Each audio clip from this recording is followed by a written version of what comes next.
안녕하세요. 저는 스페이스 오디티의 대표 김홍기라고 합니다. 네, 반갑습니다. 오늘 되게 바쁘신 날 아니세요? 화요일 날 오후 사실 되게 바쁘신 날이실 텐데 사실 저희가 이 행사를 하기로 결정한 게 2주밖에 안 됐어요.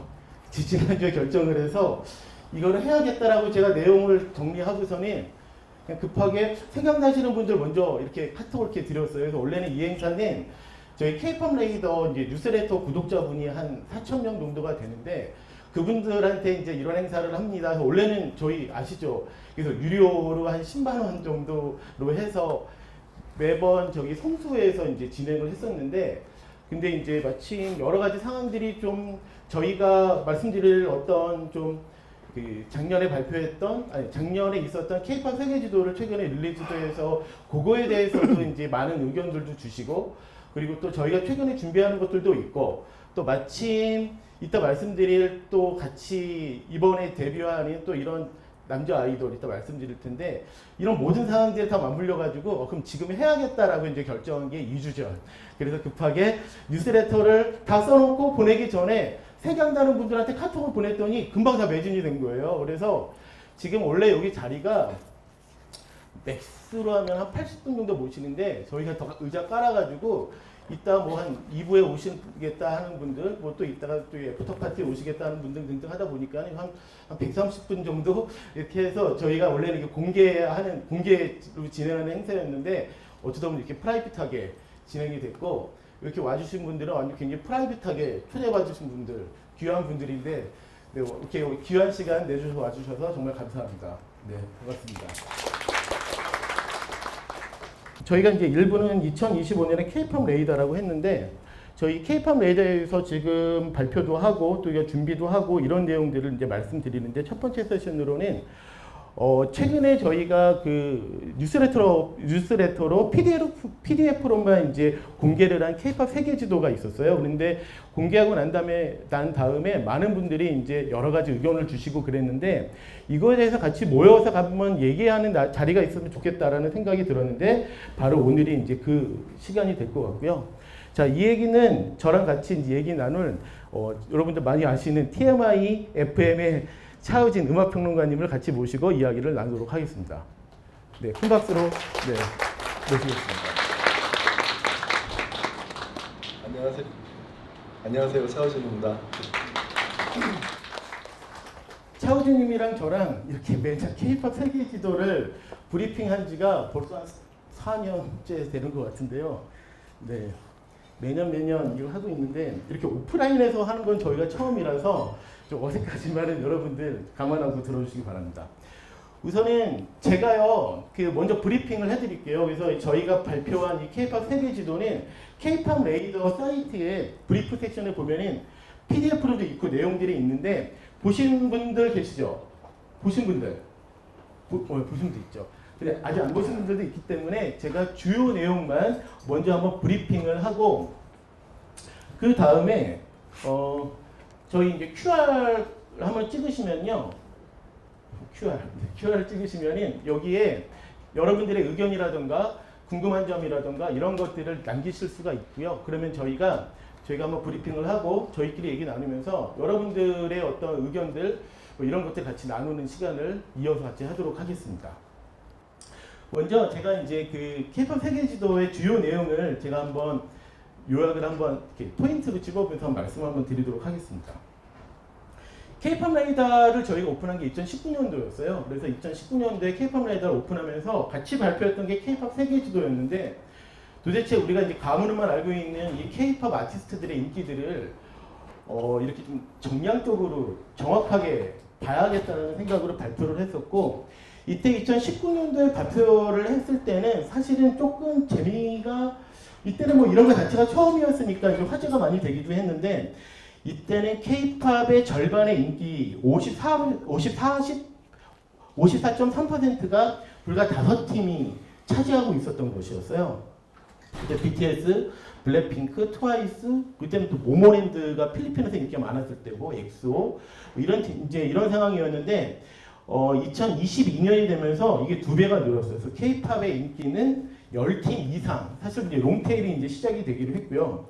그러다 저희가 이제 최근에 발표했던 자료를 보면은 앞에 보면은 그 K-팝의 인기가 5팀, 절반의 인기가 5팀, 그 다음에 10팀 이렇게 늘어났는데 이제는 그 롱테일이 되게 강해져가지고 왼쪽에 보시는 게 이제 롱테일 지수인데 파란색이 이제 이랬다가 저기 뭐냐 그 파란색이 이쪽이 탑 아티스트가 얼마큼 몰려 있는데 되게 많이 몰려 있다고 보면은 초록색 보면은 많이 떨어졌잖아요.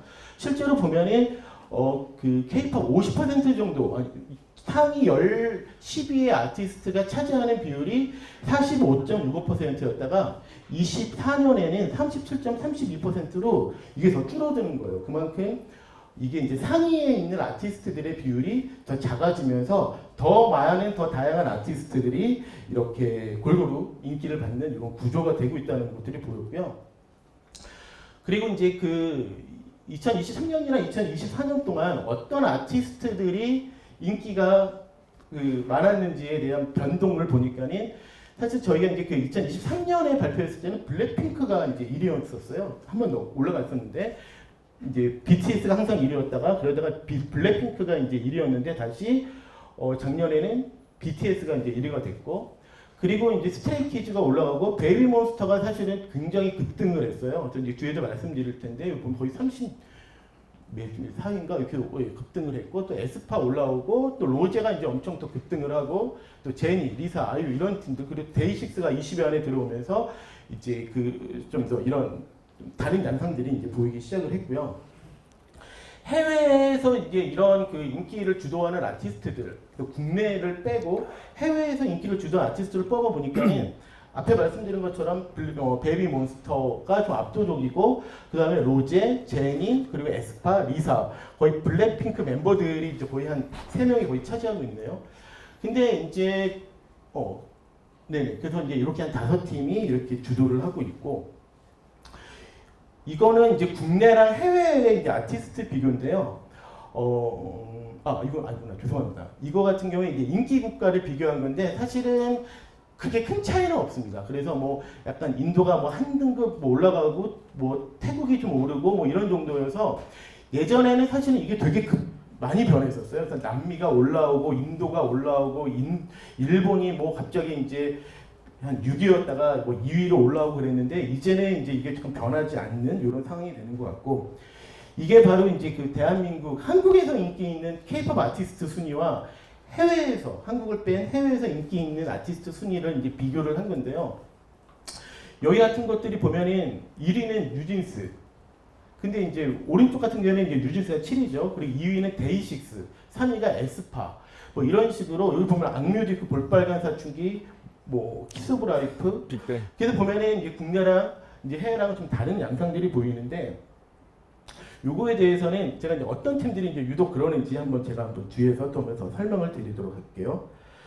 그리고 저희가 이제 이번에 처음으로 약간 이제 그 회사별로의 이제 이렇게 분류를 해가지고 발표를 이제 해봤습니다. 그래서 저희 담당자가 이걸 하면서 이제 이 처음으로 이 회사별로 한번 이렇게 그룹핑을 해가지고 한번 발표를 해보자 그러면서 이렇게 괜찮을까 등등 했는데 다행히 이제 이거 하고서 오히려 재밌게 봐주시는 분들이 있었는데 한번 저희가 이게 그 회사별로 한번 그 아티스트의 그 변동을 한번 볼게요. 뉴진스 같은 경우가 사실은 2023년에서 24년 넘어오면서 좀 많이 좀 빠진 상황이 됐어요. 그리고 반면에 이스라엘은 오히려 조금 올랐고요. 그리고 보면 해외 분포를 보면은 뉴진스 같은 경우가 뭐 대한민국이 굉장히 많고 일본 같은 경우는 사실은 르세라핌이랑 뉴진스랑 비슷하고 기타 같은 경우가 이제 르세라핌이 조금 더 맞는 상황이 되요. 기타는 이제 일본이랑 미국을 뺀 그리고 걸그룹은 하이브에서는 이렇고요. SM 같은 경우에는 에스파가 굉장히 이제 압도적으로 오르면서 대한민국에서도 보면은 에스파가 되게 압도적이고, 네 그렇고요. 오히려 저기 보면은 레드벨벳 같은 경우가 좀 다른 이 일본이나 미국을 뺀 지역에서는 또 굉장히 압도적인 또 이런 비율을 보이네요. 그리고 JYP 같은 경우에는 좀 전체적으로는 좀 떨어졌는데 약간 이 모수가 좀 여기가 이제 저희가 표를 만들다 보니까 그래프를 만들기가 이런데 좀 되게 높긴 합니다. 그런데 전반적으로 조금씩 이제 떨어졌는데 분포를 보면은 트와이스 같은 경우가 기타도 되게 압도적이고 국내에서는 약간 비슷한 이런 상황. 그리고 요거 같은 경우에는 저희가 이제 그 3사 말고 이제 다른 이 기타 회사들을 같이 이제 모아놓고 저희가 해봤는데요. 여기 아까 말씀드린 것처럼 사실 베이비몬스터가 좀 되게 많이 이렇게 급등을 했고요. 그리고 이제 그 다음에 저희가 이제 여자아이들, 아이브 이런 순이었습니다. 이게 보면은 네, 거의 한국에서는 네, 여자아이들이랑 거의 아이브랑 비슷하고 한국에서는 베이비몬스터가 사실 되게 작은데 보면은 기타 지역에서 굉장히 높네요. 그리고 이제 이거는 이제 데뷔한 신인들, 루키들 대상으로 한 건데 키스 오브 라이프가 이제 굉장히 많이 늘었고 그리고 특히 보면 기타 지역도 보면 키스 오브 라이프 되게 많고 그 외에는 저희가 그 최근에 이제 그 데뷔한 걸그룹도 하면은 이제 비비지랑 영파씨 같이 이렇게 비교를 해봤고요. 이제는 이제 보이그룹입니다. 보이그룹은 SM 같은 경우에는 뒤에 말씀드린 라이즈가 좀 많이 올라오고 대신에 기존에 있는 팀들은 조금씩 떨어졌긴 했는데요. 재밌는 거는 엑소 같은 경우가 거의 한국에서도 아직도 네, 하는데 특히 기타 지역에서 더 많은 포션을 갖고 있어서 좀 흥미로웠고요. JYP 같은 경우에는 스트레이키즈 계속 오르고 특히 데이식스가 많이 올랐는데 재밌는 거는 한국에서는 압도적으로 데이식스인데 해외에서는 또 압도적으로 또 스트레이키즈와 같은 이런 다른 양상을 보였고요. 그리고 그 기타 이제 다른 회사들 모아 보면은 빅뱅이 사실 저희가 맨날 발표할 때마다 되게 재밌는 거는 빅뱅이 이게 사라지진 않고 계속 존재감을 드러내고 굉장히 가끔씩 올라오고 막 이러는데 빅뱅이 굉장히 또 늘었고요. 사실 지드래곤 이렇게 좀 솔로로 데뷔하기 좀 전에 데이터까지 합친 건데 그렇고요.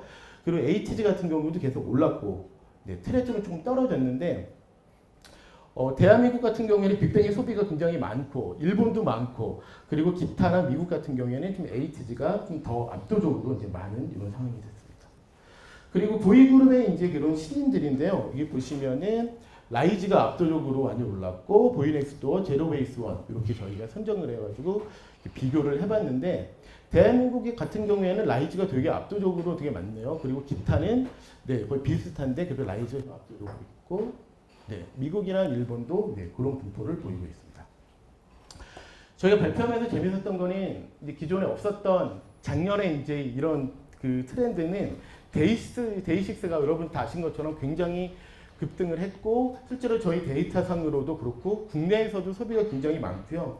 그리고 QWER 같은 경우에도 이제 또 걸그룹에서 또 보면은 굉장히 이 밴드로서 굉장히 두각을 굉장히 많이 보인 이렇게 대한민국이 실제로 이 두 팀 아니더라도 요즘 굉장히 많은 밴드 붐들이 일고 있는데 실제로 이게 K-팝에서도 이런 사람들이 이제 보이게 됐고요. 그리고 저희가 요거 갖고 좀 고민들을 많이 했어요. 이 아파트를 어떻게 바라볼 것이냐. 하지만 우선 K-팝 레이더에서의 기준으로서는 우선은 저희가 잡은 기준으로서는 우선은 같이 포함해서는 했는데 보면은 이게 한국에서도 소비가 굉장히 많았지만은 보면은 인도네시아, 필리핀 등등 한데 보면은 숫자가 엄청나게 이제 말도 안 되는 이런 숫자가 튀면서 지금도 계속 이제 인기가 많은 상황이 됐죠. 지금도 계속 지금도 차트에서도 떨어지지 않고. 그래서 저희는 이제 이거를 발표를 하면서 이게 지금까지 매년 K-팝 세계적으로 계속 발표를 하면서 계속 비슷한 내용이면 어떠지라는 생각 등등 했는데 매년 발표할 때마다 계속 다른 포인트들이 계속 보이는 거예요. 이거는 저희가 이제 지금 K-팝 레이더 컨퍼런스라는 걸 처음 했던 게 저희가 코로나 때 2021년도에 틱톡이랑 같이 한번 이제 시작을 했을 때 이때 저희가 세션 중에 마지막 세션의 제목이 K-팝 그 너머는 무엇이 있을까라는 이런 주제로 막 이제 이렇게 막 그때 차우진님이랑 김영대님이랑 김윤아님이랑 막 이런 얘기를 했는데 이 당시 얘기했던 거는 K-팝이 앞으로 어떻게 되려고 할 것인가 막 이런 얘기들 많이 하셨어요. 그래서 저는 이제 이걸 보면서 이게 특히 올해 같은 경우가 K-팝이 좀 다른 상황이 되어가고 있는 거구나.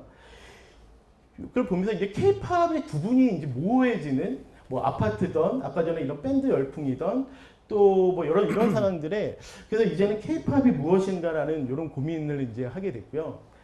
그러면서 이제 차우진님이랑도 이걸 같이 보면서 어떤 얘기들을 우리가 이 데이터를 보면서 어떤 것들을 알 수가 있고 어떤 것들을 같이 고민해 볼 수 있을까라고 했는데 사실 저도 최근에 제 주변에도 보면은 탈 K-팝이라는 단어를 많이 쓰거든요. 그러면 이 단어는 되게 여러 가지 의미가 있는 것 같은데 여기에서도 약간 그런 것들이 좀 느껴진 것 같은데 차우주님은 이거 같이 한번 보면서 어떤 포인트들이 느껴졌는지 한번 말씀 한번 주십시오. 네.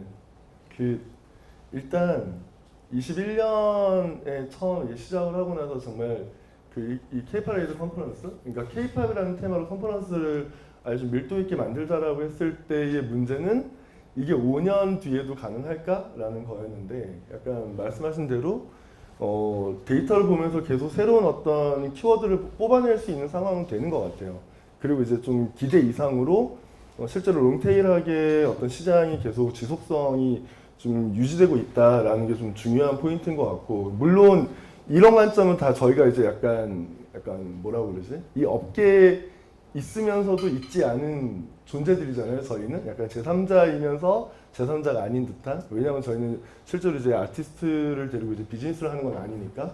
그래서 아마 각각의 실제 현업에 계신 분들이 느끼는 어떤 포인트라든가 그리고 약간 인사이트는 좀 다를 것 같긴 한데, 조금 버드뷰로 봤을 때 저희가 느꼈던 건 이제 방금 얘기했던 그런 몇 개의 키워드가 있는 것 같아요. 거기에서 사실 아까 장표를 보시면서 느꼈을 것 같은데, 제 개인적으로는 한 3개의 질문, 3개의 약간 주제로 나눌 수 있을 것 같다. 하나는 아까 이제 그 탑 5 아티스트 그 장표에서 누구였죠? 베이비몬스터?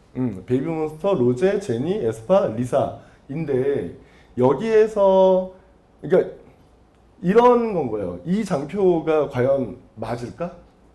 약간 이런 생각이 들고, 약간 뭐냐면 베이비몬스터 오케이 K-팝 걸그룹, 로제 K-팝 아티스트, 제니 K-팝 아티스트, 에스파 K-팝 걸그룹, 리사 K-팝 아티스트인데, 로제와 제니와 리사를 떼놓고 보면 이들이 만드는 음악, 혹은 이들이 활동하고 있는 방식이 과연 K-팝이라는 카테고리로 묶을 수 있을까?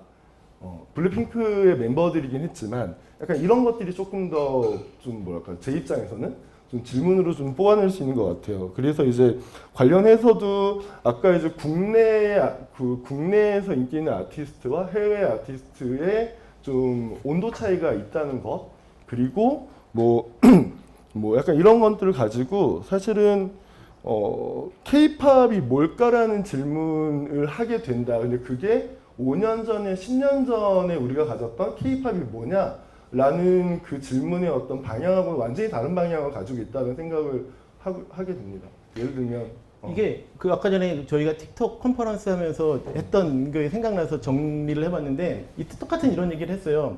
그 당시에 K-팝의 우리가 정의가 무엇이냐.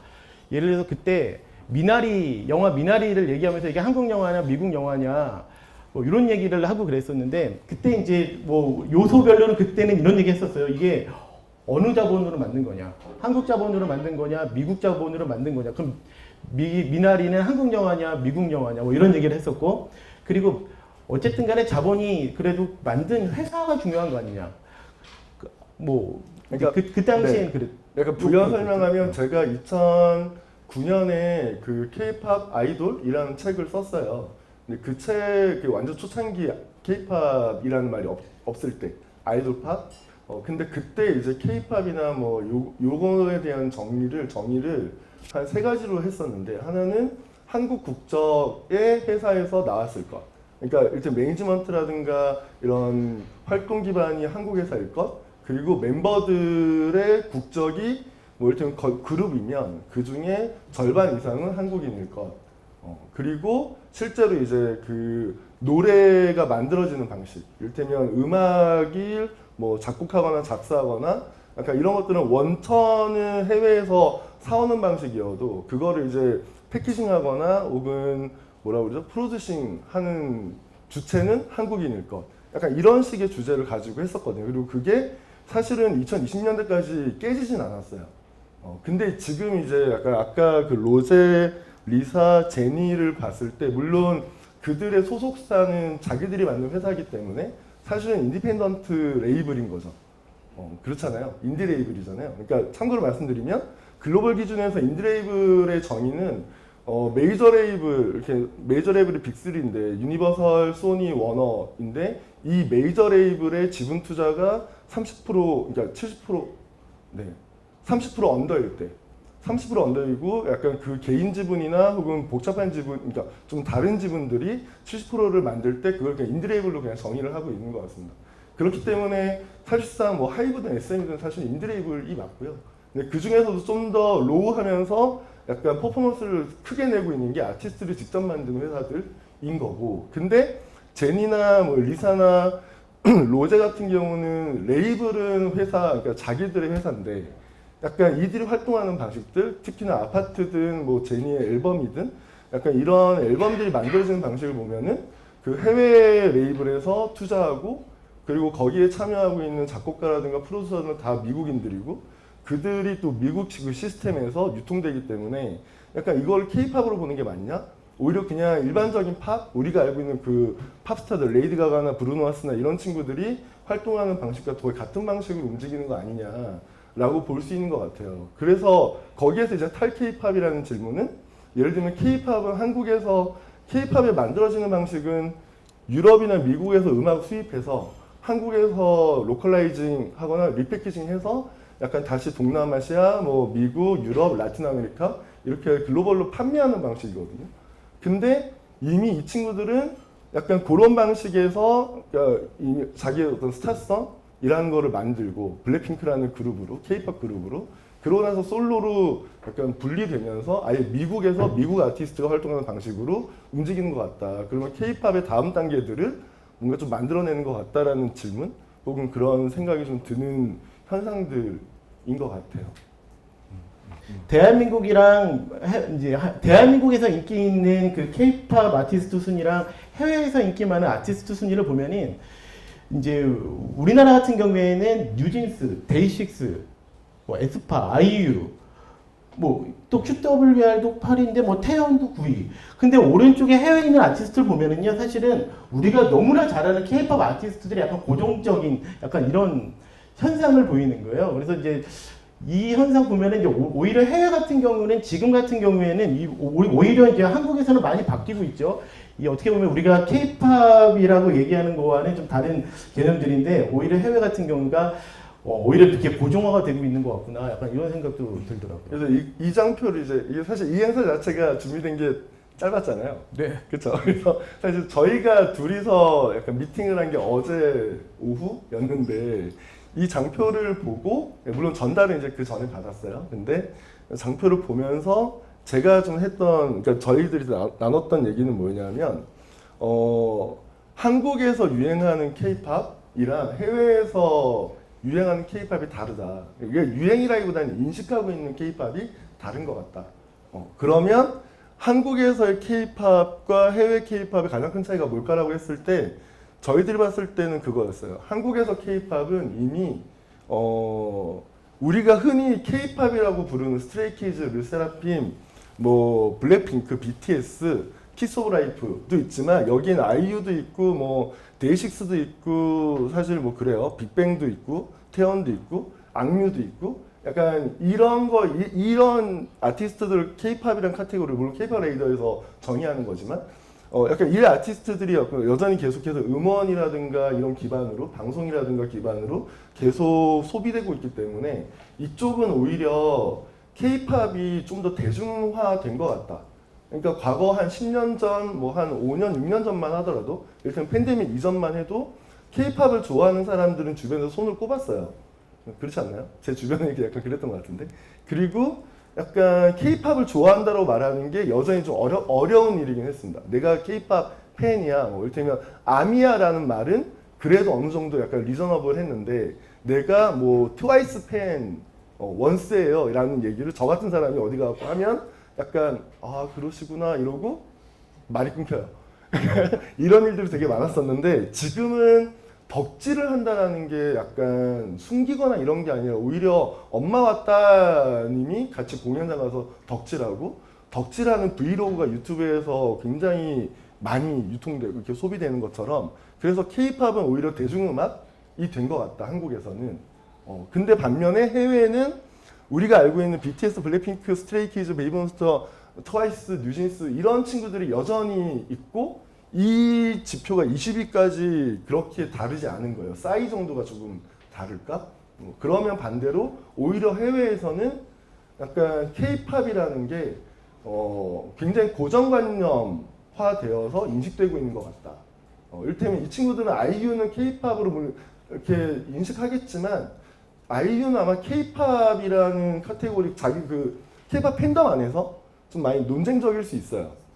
미국 애들한테 만약에 이를테면 아이유가 예전에 그 아이유가 작년에 미국 투어하면서 여러 인터뷰를 했었는데 그때도 여러 댓글들이 이제 저도 인상적으로 봤던 게 K-팝 팬들이 아이유를 옹호하면서 아이유는 K-팝 아티스트가 아니야, 한국 아티스트지. 약간 이런 식의 얘기를 많이 썼거든요. 한국의 싱어송라이터야. 엄청나게 인기 있고 노래 가사가 너무 좋아. 근데 K-팝 아티스트는 아닌 거예요. 약간 이런 식의 어떤 구별 짓는 어떤 것들이 좀 되게 인상적이었는데 약간 이런 거 보면 아까 제가 얘기했던 질문이 3개 있다고 그랬잖아요. 두 번째 질문은 이런 겁니다. 그 이제까지 우리가 K-팝의 글로벌 전략 혹은 어떤 글로벌 진출을 고민할 때 한국의 어떤 로컬 씬에서의 어떤 인지도 혹은 활동 이런 것들을 어느 정도 좀 받쳐줘야 해외에서 안정적으로 활동할 수 있다. 약간 본진과 해외 이런 것들에 대한 구분적인 전략이 있었는데 방금 말씀드린 대로 한국에서 K-팝이 되게 대중화되었다. 그리고 그 대중화된 맥락에서 이 각각의 저 뉴진스, 데이식스, 에스파, 아이유, 아이브, 여자아이들이라는 팀들을 보면 음악적인 구분이 되게 어느 정도 명확한 것 같아요. 그러니까 그게 장르적으로든 스타일적으로든 자기들이 이제 지향하는 어떤 음악의 스타일이 다르니까 그러면 대중화된 상황에서 K-팝의 음악적인 정체성, 음악적인 구별이 되게 중요해진 상황인 것 같은데 미국은 또 아니란 말이죠, 해외는. 그러니까 글로벌 전략을 어떻게 잡아야 할까라는 게 좀 더 본질적인 질문으로 다가온 것 같다. 예전에는 어느 정도 공식화되거나 수월했던 방향들이 있었던 것 같은데 아마 지금은 좀 더 국내 경쟁은 더 치열해지고 거기를 기반으로 해외로 나가는 게 사실상 굉장히 어려워지는 그런 상황이 되는 것 같아서 약간 이런 질문들을 좀 잡을 수 있을 것 같았어요. 그게 저는 재밌는 게 이제 아까도 그랬잖아요. 제가 이제 탈 K-팝을 얘기를 많이 듣는다고. 근데 보통 제가 듣는 거는 이런 좀 이렇게 크지 않은 회사 분들의 고민들. 왜냐면은 K-팝스러운 거를 어차피 해봤자 우리는 이런 3사, 4사, 5사 이런 분들이랑은 다 이렇게 겨루기가 어려우니까는 다른 방법을 해야 된다는 얘기들을 되게들 많이들 하세요. 그러면서 K-팝스럽지 않은 것, 뭐 이런 얘기들을 많이 하는데, 그럼 저는 K-팝스러운 거란 무엇이지? 그럼 K-팝스럽지 않은 건 무엇이지? 근데 저는 그게 단순히 음악적인 거 앞에 말씀드린 것처럼 누가 만들고 누가 한국인이 부르느냐 뭐 이런 것도 있지만은 K-팝스러운 거라고 얘기하는 거는요. 예를 들어서 쇼케이스, 티저 영상 나오는 거, 뭐 트랙리스트 공개하고 음방 뭐 2주 돌고 약간 이런 패턴까지 다 합쳐가지고 이게 이제 그런 거를 벗어나야 된다라고 하는 고민들을 사실 주변에 좀 많이들 하는데 왜냐면은 그만큼 비용도 상승을 많이 하니까 그러니까 그게 이제 ROI가 나오지 않고 효율적이지 않으니까 이런 고민들을 하시는데 그래서 저도 그런 어저께도 이제 급하게 이제 우리가 이걸 갖고 얘기하면서 그러면은 어떻게 해야 되는 건가? 이런 상황에서는 한국에서는 데이식스나 뭐 QWR 같은 밴드붐도 있고 뭐 여전히 이런 어떻게 보면 뉴진스 같은 경우에는 한국에서는 계속 독보적인 거는 이제는 K-팝으로만 듣지 않는 대중적으로 듣는 이런 상황이면은 그러면 오늘 앞으로 어떻게 해야 되나 이런 고민들도 이제 하게 됐었죠. 그래서 나왔던 얘기가 약간 이런 거였어요. 그러니까 그 K-팝 뭐라고 할까요? 그 K-팝스럽지 않은, 그러니까 K-팝스럽지 않은, 그러니까 이게 좀 약간 말장난 같은 거지만 음악적으로는 차별화되는 걸 잡을 수밖에 없다. 그러니까 예를 들면 그게 뭐 밴드 형태가 됐든 아니면 힙합이든 아니면은 뭐 멤버들 전원이 프로듀싱을 하든 그게 뭐가 됐든 간에 음악적인 정체성, 음악적인 차별성을 가져가는 게 장기적으로 유리할 수밖에 없다라는 생각이고요. 그리고 거기에 더해서 이를테면 K-팝스러운 방금 얘기했던 뭐 이런 쇼케이스라든가 뭐 팬미팅이라든가 뭐 이런 그러니까 물론 이 행사 이런 이벤트에 대한 여러 가지 어떤 부작용이나 여러 어떤 시장의 어떤 컨선은 있지만 그럼에도 불구하고 팬들과 아티스트가 직접 만날 수 있는 자리들은 계속해서 늘려야 되는 건 맞거든요. 온라인과 오프라인을 통해서든. 그게 이제 해외 영국이나 미국에서는 혹은 일본에서는 그냥 라이브 공연이 그냥 그런 자리였다면 K-팝은 라이브가 가미된 좀 더 토크 혹은 이벤트가 되는 거죠. 그러니까 이런 것들이 좀 만들어질 수 있을 것 같다. 이런 얘기를 좀 했었던 것 같아요. 어쨌든 핵심은 약간 차별화되는 게 맞다. 네. 어떻게 보면은 이제 저희가 요즘 많이 고민하는 신인들, 아티스트들은 어떤 식의 방향을 잡아야 되냐 등등 있어서는 오히려 한국에 대한 고민과 해외에 대한 고민이 달라야 되는데 그래서 오히려 한국에서는 좀 더 이제 이런 캐릭터를 구축하는 과정이 중요한 거고 해외에서는 오히려 그 구축된 캐릭터를 갖고서는 하는 이런 식의 흐름들 같은 것들을 실제로 저희도 많이 고민을 하는데 그러니까 약간 요게 그런 거였죠. 한국과 해외의 K-팝에 대한 인식 그리고 K-팝에 대한 니즈도 그러니까 소비자들이 다르기 때문에 성향들이 다르기 때문에 이거를 동시에 잡을 수 있는 방법이 뭘까라고 했을 때 아마 가장 효율적인 방법은 음악적인 차별화를 가지고 국내에서 어느 정도 인지도라든가 어떤 엣지를 만들고 그걸 기반으로 해외에는 캐릭터를 구축하는 방식으로 나가는 게 좀 더 합리적일 것 같다. 순서상. 네, 그러니까 이런 얘기를 했었고 그러면서 이런 뭐랄까 논리 구조 자체가 K-팝은 도대체 뭐냐인 질문 다시 환원되긴 해요. K-팝은 음악 비즈니스냐, 캐릭터 비즈니스냐, 아니면 IP 비즈니스냐라고 가는데 물론 그게 다 통합된 거긴 하지만 결국엔 아마 이 질문에 대한 답을 찾는 것들이 아마 2025년 이후에 네. 좀 더 실체화될 것 같다. 네. 뭐 그런 생각을 하게 되는 것 같아요. 요거에 대해서는 사실 저랑 차우진님이랑은 이제 데이터를 보고 이제 각자 이제 느끼고 보고했던 것도 했는데 사실은 아마 여기 계신 분들 중에서 저희보다 더 이거를 체감하시고 하시는 분들이 사실 더 있으실 것 같았거든요.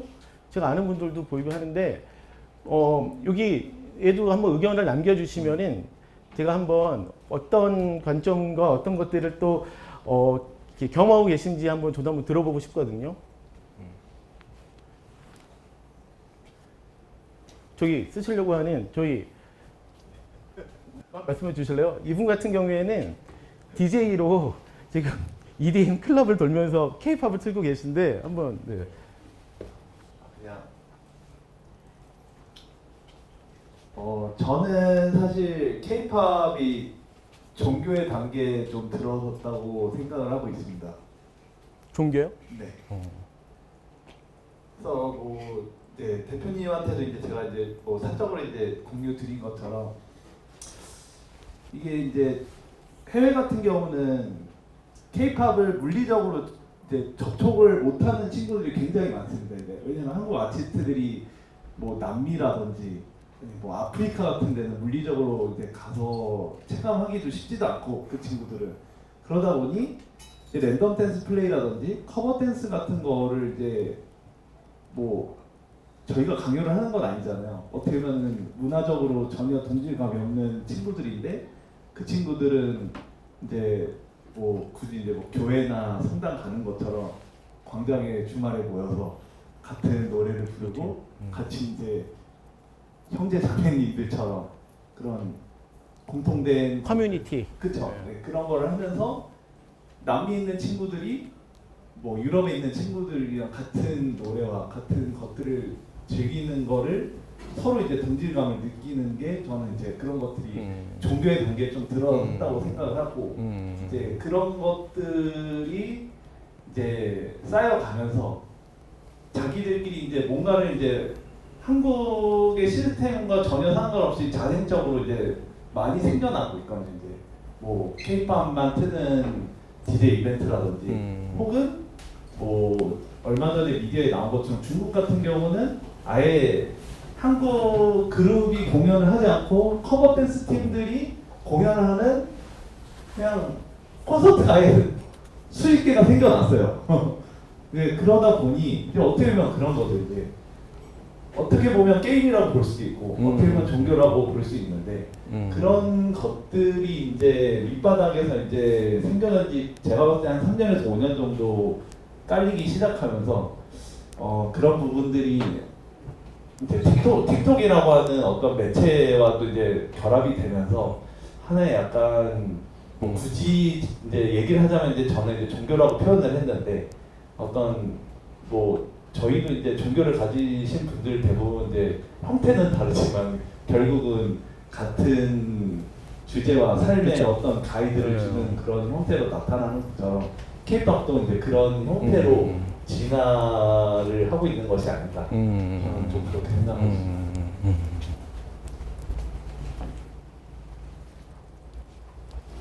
실제로 이분은 매달 해외에 K-팝을 클럽, EDM 클럽을 돌아다니면서 하시냐고 바쁘세요. 그래서 맨날 이제 일어났던 일들을 저랑 같이 나누는데 저도 되게 많이 깜짝 놀라거든요. 이게 이제 K-팝을 받아들이지 않는 다른 어떤 특이점이 왔구나 이런 것들을 느끼는데 말씀하신 종교 같은 경우는 그냥 그런 거잖아요. 그러니까는 이제 어떤 그 뭐 우리가 예전에 맨날 얘기했던 애니메이션을 즐기는 사람들만의 어떤 동질감과의 어떤 만나면서 뭐 이런 것들이 또 다른 형태의 이제 K-팝을 이라는 코드로 같이 만나면서 하는 오프라인 이벤트든 뭐 여러 가지 이런 상황들이 그런 상황들이 벌어지고 있는 상황들이 이제 어떻게 보면은 좀 다른 차원으로 이게 좀 되고 있는 거다. 그 팬덤 베이스가 좀 또 진화한 개념이 될 수도 있겠네요. 네. 그 덕질은 인터내셔널 언어다 뭐 이런 거죠. 사실 뭐 어느 영역을 좋아하든 간에 사실 그러니까 그들이 즐기는 방식이나 감정의 어떤 패턴 같은 건 거의 동일하기 때문에 약간 그리고 모든 장르 음악은 결국 팝이 되긴 하잖아요. 그러니까 EDM도 10년 전에 EDM은 진짜 완전 소수들만 즐기는 언더그라운드 컬처였는데 스트릿 컬처거나. 근데 지금 이제 EDM은 이제 거의 메이저 장르가 됐고, 뭐 디스코도 마찬가지였고, K-팝도 근데 다만 그 장르들이 걸리는 시간들이 사실 유럽이나 미국에 있을 때는 그 시간이 사실 5년, 한 10년이 안 걸렸던 것 같거든요. 근데 해외 라틴이라든가 뭐 아시아 음악이 사실 팝이 된 경우는 거의 없고, 그냥 라틴이라든가 이런 유럽 음악이 팝으로 자리 잡는 데 한 10년 정도 걸린 것 같아요. 근데 K-팝 같은 경우는 상대적으로 그 뭐랄까 베리어, 허들을 정말 뚫고 올라가고 있는 거니까 사실은 유례가 없는 거라고 봐도 무방한 거죠. 제가 또 요즘에 유심히 보는 거는요. 요 두 팀 말고도 이 뭐 웨이브 투어스나 여러 팀들이 스포티파이나 온라인의 어떤 플랫폼을 타고서는 이제 K-팝이라고 우리가 이제 사실 얘기하지 않는 범위에서도 이런 일들이 많이 벌어지고 있더라고요. 그게 꼭 밴드 형태든 아니면 그냥 솔로 형태든 약간 이제 음악이 약간 통하면은 인도네시아로 바로 가가지고 퍼지고 약간 이런 상황들이 이게 어떻게 일어나나 요즘 되게 재밌게 보고 있는데 오히려 저는 앞으로 이런 상황 좀 계속 벌어지지 않을까 이런 생각이 들고요. 그리고 저는 사실은 K-팝 라이더 이번에 세계 지도를 발표하고서는 장문의 이메일을 디테일하게 엄청 받고서는 네, 제가 이제 답변을 이렇게 간략하게만 드리고 오히려 오늘 한번 오셨으면 좋겠다라고 했는데 아마 안 오신 것 같은데 저희가 이제 이 주제였어요. 이제 아까 전에는 로제, 제니, 리사, 정국 같은 경우에와는 좀 달리 XG의 논쟁이 저희가 이번에 사실은 K-팝 레이더에는 포함해가지고 발표했더니 이거는 무조건 삭제해야 된다라고 엄청 장문으로 와 엄청난 디테일한 근거를 갖고서는 주신 분이 있었는데 이분에는 이제 그 전에 이제 사실 이분한테 되게 저도 길게 답장을 하고 싶었지만은 너무 토론이 될 것 같아가지고 하지 않았던 건 뭐냐면은 이거 자체도 현상이지 않을까라고 했던 건데 예를 들어서 그분이 말씀하신 건 그거였어요. 이미 해외에서는 K-팝을 구분하지 못하기 시작했다.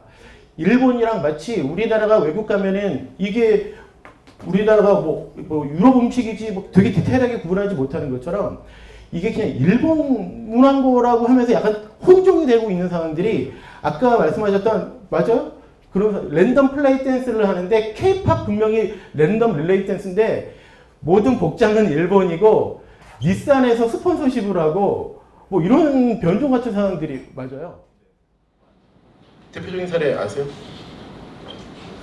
근데 사실 XG 아니어도 근데 뭐 XG가 아니어도 인도네시아의 이제 스탑이라는 그룹도 전원 인도네시아인에서 활동 자체도 인도네시아 하고 있지만 K-팝 그룹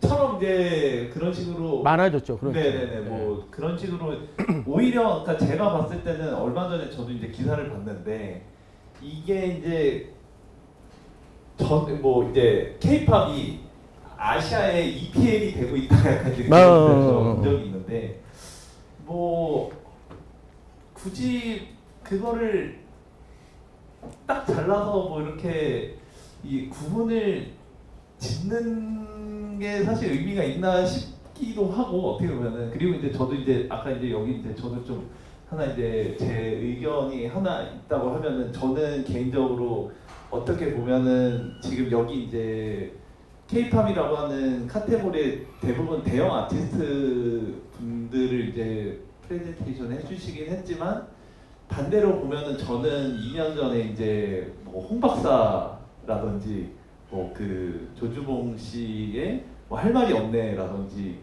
뭐 작년 같은 경우에 그 탕후루라든지 뭐 그러니까 쉽게 하면 오렌지 카라멜 밈트랙이죠. 밈트랙이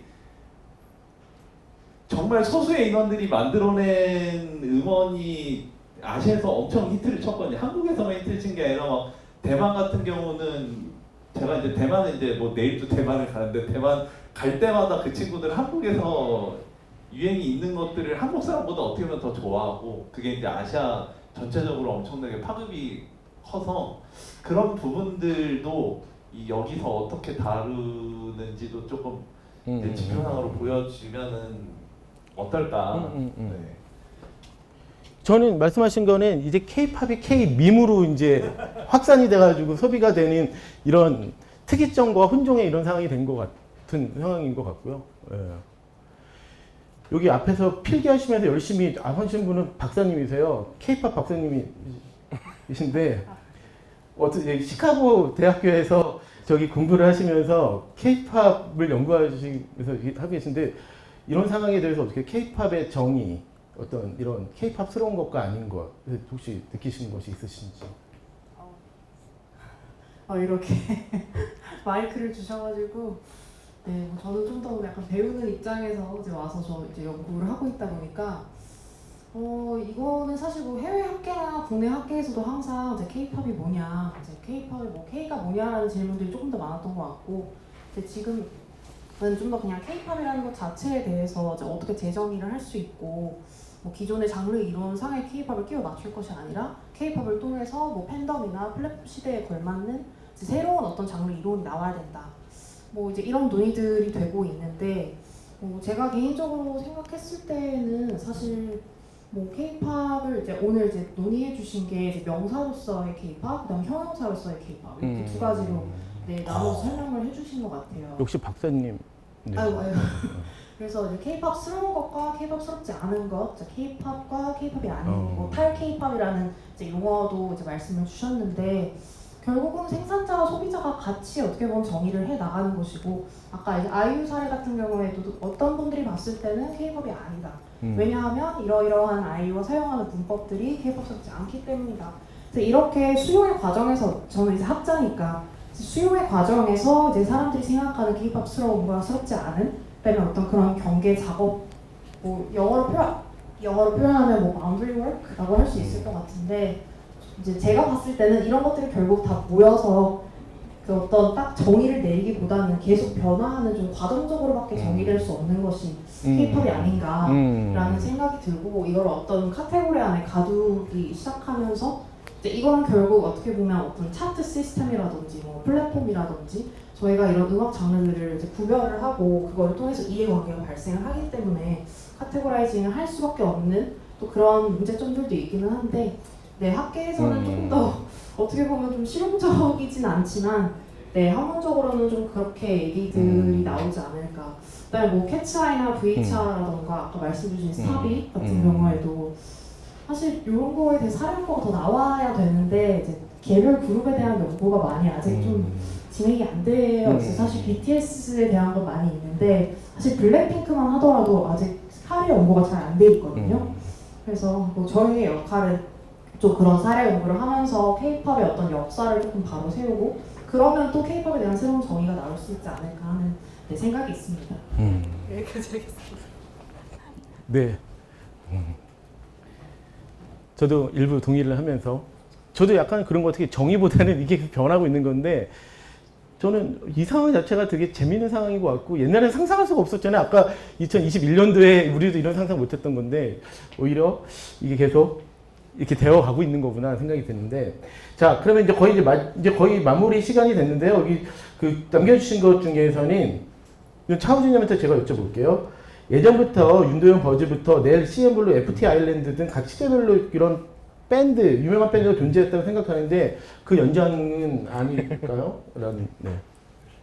그렇게 볼 수도 있는데 약간 지금 재밌는 거는 이를테면 윤도현 밴드가 있었던 시절에는 윤도현 밴드는 밴드로 인식되거나 소비되는지보다는 그냥 윤도현이라는 가수 페르소나로 더 약간 대중화되었던 것 같아요. 그리고 FT 아일랜드는 밴드냐 밴드가 아니냐로 사실 논쟁적이었고 근데 이제 거기서 좀 중요한 거는 과거에 이를테면 한 2010년대까지 2000에서 2010년 그 사이에 어떤 한국에서 밴드를 소비하는 사람들은 거의 고정화되어 있었거든요. 밴드 좋아하는 사람들은 그냥 쭉 밴드를 좋아했다. 90년대부터 밴드 좋아하는 사람들이 밴드를 좋아하거나 혹은 새로 진입하는 친구들은 약간 뭐랄까 밴드 순수주의자. 그래서 밴드란 어떤 것이다 라는 어떤 고정관념이 있고 그 맥락에서 바운더리 안에서 움직이는 팀들만 밴드로 인정하는 나머지는 밴드가 아닌 약간 이런 게 있었는데 지금의 양상이 가장 다른 건 명확하게 그룹핑하고 있다는 거예요. QWER과 실리카 계열과 데이식스를 묶어가지고 그냥 밴드 붐이 왔다라고 부르는 사람들이 있고 그리고 실제로 이 음악들을 대중적으로 소비하는 사람들이 있고 물론 당연히 K-팝도 듣고 그들은 K-팝도 듣고 댄스 음악도 듣고 해외 팝도 들었겠지만 자기가 약간 메인 장르, 좋아하는 메인 장르가 밴드 음악이야. 물론 밴드 음악은 장르는 아니죠. 하지만 밴드 음악이야 라고 말하는 사람들이 10대부터 20대까지 생겼다는 거예요. 주 이런 대중문화 주 소비층에서. 그게 아마 과거와 지금이 가장 다른 차이인 것 같고 아마 그 저변, 맥락에는 결국에는 그냥 미디어의 어떤 변화인 것 같아요. 그러니까 예전에 윤도현 밴드 혹은 FT 아일랜드 활동할 때만 해도 방송에 나와야 뭔가 눈에 띄고 그리고 예능에 나와야 되고 그게 아니면은 하다못해 시위에 나가서 메인 무대에 서야 그래야 사람들이 이렇게 인지하는 그런 상황이 벌어졌었는데 지금은 뭐 틱톡이든 뭐 인스타든 어쨌든 뭐 약간 개인 라이브든 유튜브든 이걸 기반으로 확산되고 있기 때문에 그리고 어떤 밈의 형태로 약간 애니메이션이나 뭐 다른 식의 어떤 밈들과 이렇게 혼합돼서 유통되기 때문에 거기에서 확산력이 확실히 다른 것 같고요. 그래서 좀 차별화되고 있고 오히려 저는 예를 들면 저 같은 사람들이 맨날 하는 말 있잖아요. 막 한국은 대중음악의 다양성 없다.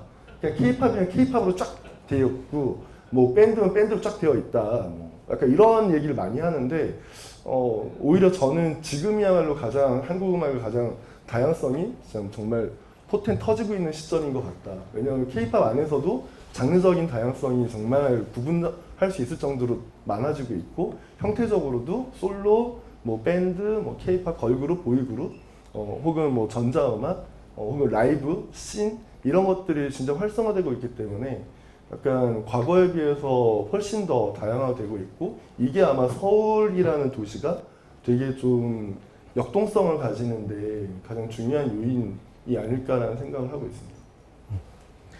네. 그 많은 분들이 지금 이제 의견을 주고 계신데요. 저희가 이게 시간이 다여가지고 이 질문은 오히려 저나 뭐 차우진님보다는 또 여러분들이 같이 여기서 오히려 토론을 같이 해주시면은 저는 QWR이 뭐 말씀드린 것도 맞는데 이제 어떤 관점이냐에 따라서 또 달라질 수도 있고 또 그게 자체가 또 무의미한 것 같기도 하고 그런데 이런 얘기들을 또 이런 것들이 차차 말씀 나누도록 하고요. 여기서 또 많은 얘기 나누시고 못다한 거 이어가지고 하도록 하겠습니다. 네, 일찍 다뤘으면 같이 얘기 나눴을 텐데 아쉽지만은 시간인 것 같고요. 자, 저는 이제 뭐 그런 것 같아요. 아까 뭐 이제 아까 말씀드린 것처럼 지금 앞으로 어떻게 해야 되느냐 등등 있고 한데 저는 이 말이 탈케이팝이라는 단어를 말씀드렸는데 이미 넥스트 스테이지가 펼쳐졌구나.